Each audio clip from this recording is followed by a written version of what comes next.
Dans cette vidéo, je vais montrer les préparatifs que je fais sur ma roulotte ProLite Lounge avant de quitter la maison.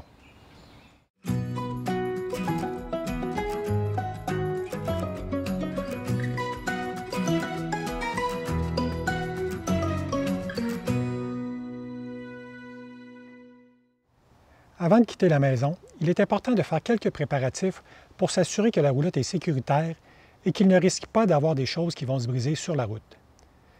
Dans cette vidéo, je vais montrer les étapes que je fais pour préparer ma roulotte.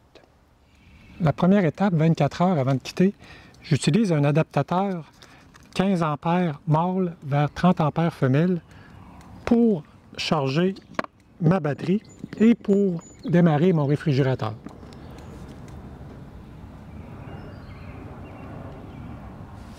Donc pour le réfrigérateur, il faut s'assurer d'être sur AC, qui est le courant continu. Il ne faut pas être sur le courant de la batterie qui est DC. On va utiliser le bouton Auto et le bouton DC AC pour s'assurer de le mettre. Présentement, je serai sur la batterie, mais là, je suis sur le courant de la ville, le courant 120 volts. Moi, je le mets la température à 3, une température normale, même quand il fait 27-28 à l'extérieur, à 3, c'est suffisant. Ce qui est dans le frigidaire reste froid et ce qui est dans le congélateur reste gelé à cette température-là. Je laisse toujours dans la roulotte une boîte que je me suis préparée avec tous les fils requis pour recharger mes ordinateurs, mes tablettes, mes caméras, les montres. La majorité maintenant c'est du USB-C, mais j'ai aussi un fil spécifique pour la montre. Et je traîne toujours aussi un power bank qui permet de recharger mes appareils si je n'ai pas de courant au camping.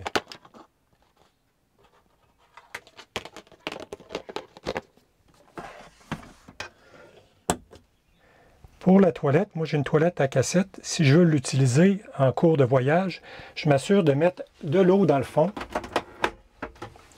Donc je mets un fond d'eau.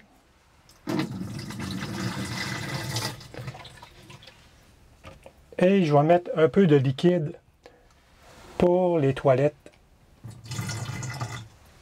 dans le fond. Il faut s'assurer après ça de refermer la trappe pour ne pas que l'eau éclabousse en cours de chemin. Je monte aussi le star pour ne pas qu'il cogne sur la route et je l'attache avec la petite corde. Je fais quelques tours pour ne pas qu'il redescende. Il faut aussi s'assurer que toutes les fenêtres sont fermées, incluant le panneau avant.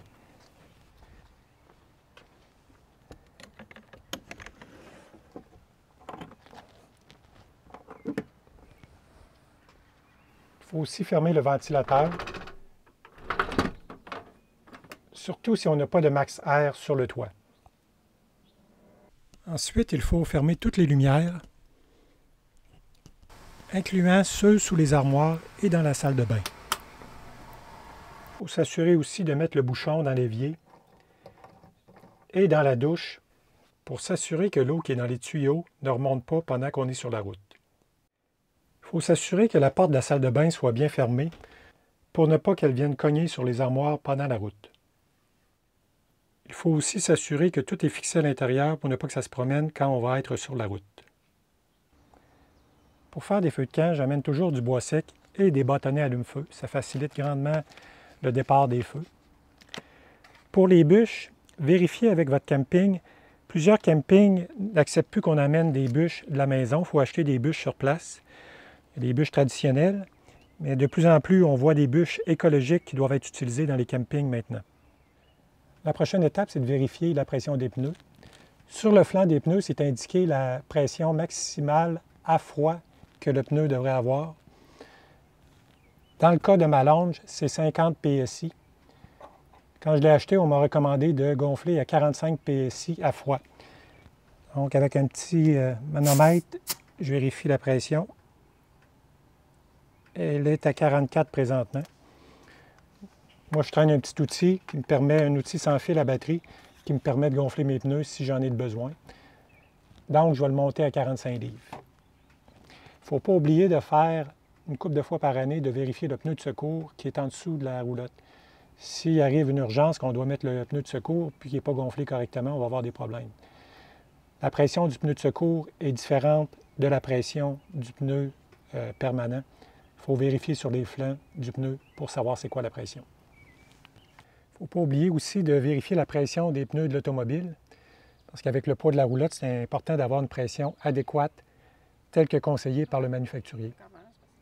Pour la trappe des eaux grises et des eaux noires, si c'est le cas, il faut s'assurer que le bouchon est bien fermé et que les trappes sont bien fermées également. Il faut aussi s'assurer que l'auvent est bien fermé.